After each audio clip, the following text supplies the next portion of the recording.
Hello everyone, this is Edgar Rojas, the creator of AO Forms, and today I'm going to show you how to create fields that can do multiple operations at the same time, just like this one.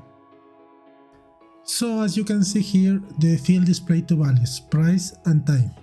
To do a field like this, first you need to add your calculation to the field.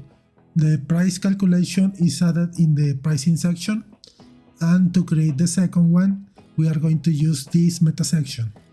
In this section you can save additional values to the field or calculations, which then you can display somewhere else or use them in another formula.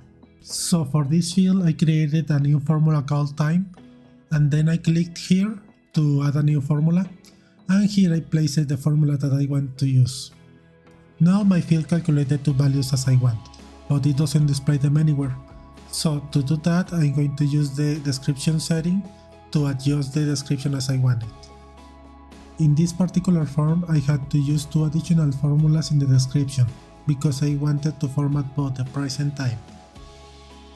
I format this number as currency because that makes sense. I want this number to display the two decimal places and the thousand separator.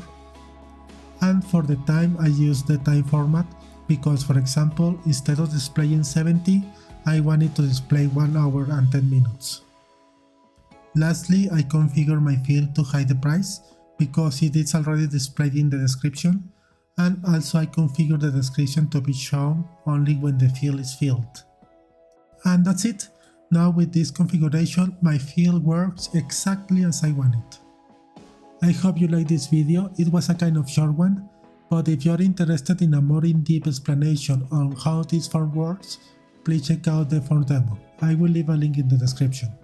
In the form demo, you can view and download this form to use it on your site, or you can check an in-depth explanation on how I did this form.